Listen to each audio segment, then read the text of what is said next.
After a 26-year break in speaking Japanese, I had my second conversation with a Japanese subscriber, and I realized something.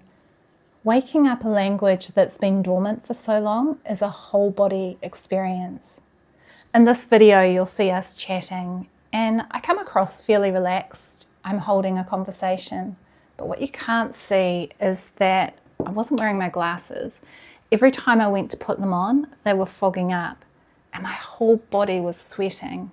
But the weird thing was, I wasn't having nervous thoughts. My body was simply working really hard. And that's what it feels like to wake up a language that's been dormant for so long. Last week, I have watched your YouTube and also I listened to your Japanese. I was curious about your experience because you were in Japan 20 years ago. The first time was 30 years ago. Okay, なるほど。You still like study Japanese in Kiwi, like New Zealand, yeah? Only recently. My daughter is going on an exchange trip to Japan, and I've been helping her with her homework. And then I remembered that I like speaking Japanese. Having this conversation was so surreal. It was like unlocking a house that's been closed up for many years.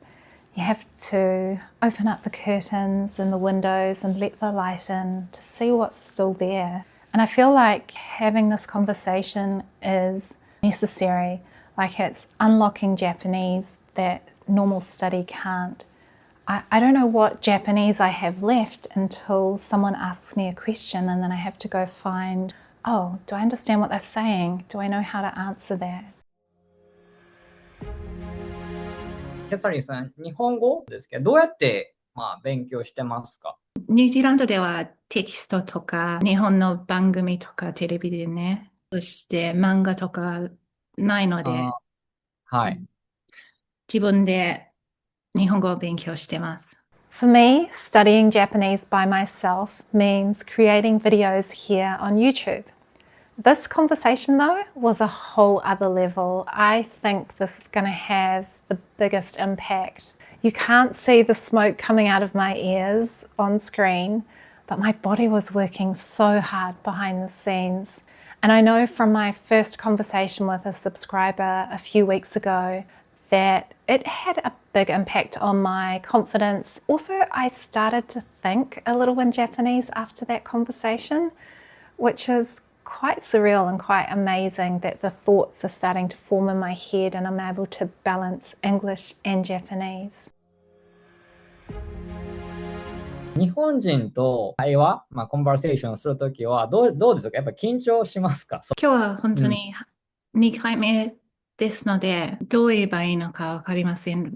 ほとんどの日本語を忘れてしまいましたが、会話の、なんて言うんですか？はい。The back and forth? やりとりというんですか？やりとり。はい。合ってます。今、慣れています。慣れている中。OK。慣れて、you can say like 慣れてきてる。慣れてきてる。はい。僕、大阪出身なんですけど、めちゃくちゃおしゃべりなんですね。おしゃべりですか、トーカティブや。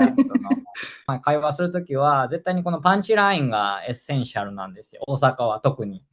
で、例えばなんかこういうバンバンバンとかなんかそういう、表現、エクスプレッションですぐにこう、笑いが取れるようなのがあるんですけど、ケサリンさんは英語と日本語、他の言語は話しますか？普通の言語ではなくて、英語とのミックスの言語。何ですかそれ？ Tell me more about APO.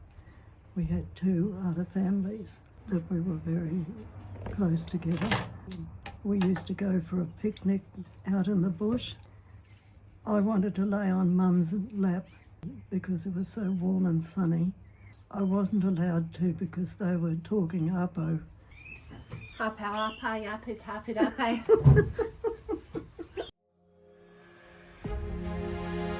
When I compare English speakers and the Japanese speakers, I think the Japanese people is this neck movement. Because I think this a neck movement is very effective to make a vibration. This is in my opinion, but English speakers speak Japanese because they use only these muscles. They never use this neck movement. That's why it sounds like a very hard. Yeah. Konnichiwa, that's why it sounds like a very spiky, I would say, yeah. When you like speak Japanese, I think this motion is effective to improve your Japanese. I've never thought about pronunciation in this way, but Kaito has a really interesting perspective. And it's from experience, from hearing people from overseas speak Japanese, from his perspective speaking English. And he speaks a few other languages too, German, Italian, and now Spanish. 他の言語を学ぶと、その幸福度はこう増えると思います。幸福度っていうのはhappiness. Happiness? So do you think like when people study like speak another language, is it like effective to increase happiness? Definitely. 絶対に。絶対に。じゃあ今、そのやっぱり日本語を話すとやっぱりハピネスで幸福度はどんどんアップしてますか？そうなんだ。I was disappointed, of my like English ability. Then I was like, okay, so I think I had to change my life. Then I decided to go to Canada. 所持金 Do you understand 所持金 所持金 is like hold my money. そう、所持金がまあ多分ニュージーダラーだったら多分$200、でスタートしたんですよ。Wow. It was like a hold my money. そう。Wow. で、行ったのが10月。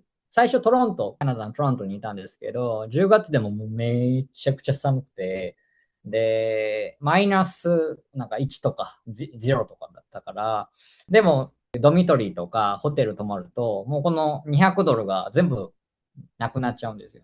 だから外でこんな感じで寝たりとか。そう。絶対負けないというか、It was like my like opportunity to change my mind, Nobody helped me. だから誰も助けてくれなかったし、Nobody understood my language. So that's why I had to communicate. I had to solve this like language issue, immediately. Because I didn't have time to like overthink. そう。Wow, that's really もちろん、でも、I'm here. That's fine. 大丈夫ですよ。Yeah, you're okay. You're a survivor.